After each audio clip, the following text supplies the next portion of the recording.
xoş gəlmişsiniz. Xalqımız, dünyanın müxtəlif ölkələrində məskunlaşmış soydaşlarımız hər il dekabrın 31-də Milli Həmrəylik gününü qeyd edir. Qədim tarixə malik xalqımız bu əlamətdar bayramı uzun illərdən bəri yaranmış, qorunub saxlanmış ənənələrinə, mədəniyyətinə, tarixi köklərinə xas olan amallarla, duyğularla keçirir.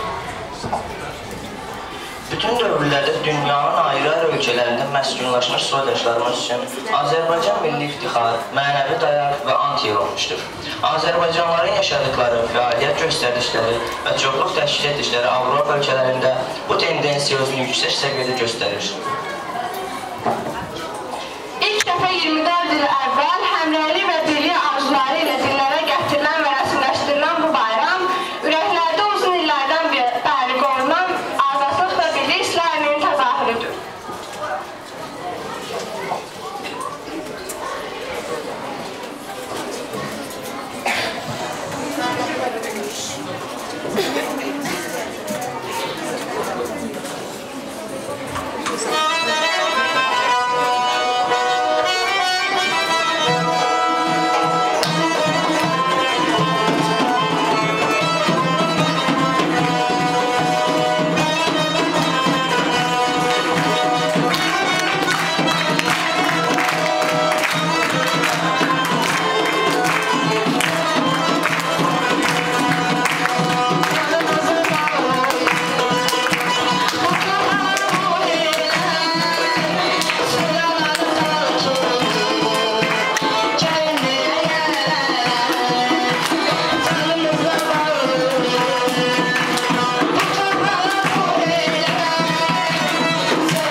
Naxçıvan Muxtar Respublikası Ali Məclisinin 1991-ci il dekabr 16-sında Dünya Azərbaycanlıların Həmrəylik və Milli Günü haqqında qərarı yenicə müstəqilliyi elan etmiş Azərbaycan tarixində fundamental sənədlərdən biridir.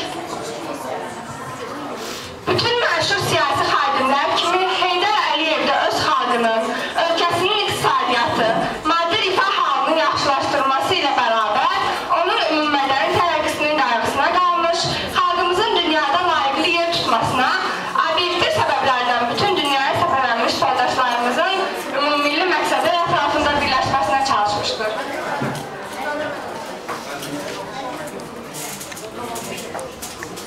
Ey vətən oğlu, düşün bil ki, sənindir bu vətən, sabahın həm bugünün, həm dünənindir bu vətən. Sənin öz dövlətin, öz millətin, öz cəddin var, vətən uğrunda ölənlər ölümündən doğular. Sən bugün bayrağın altında məramınca yaşa, qoyma düşmən nəfəsindən, ona çirkab bulaşa. Sənin öz bayrağının kölgəsi cənnətdir sənə. Ey yurdlar yurdunun ulu öndəri, vətən torpağının ölməz heydəri, hökumət başçısı o ulu insan, eylədi ölkəni azad firavan, yaşadı hər zaman o xalqı üçün, vətəni, dövləti yaşatmaq üçün. Ən uca zirvələr fəth etdi ölkə, rəhbərlə, o ulu öndərlə birgə. Ən uca yerlərdə çəkilir adım, lideri olmuşsa böyük bir xalqın. İlhamla sabaha biz inanaraq, yeni uğurlara imzalar atar. Ey yurdlar yurdunun ulu öndəri, vətən torpağının ölməz heydəri.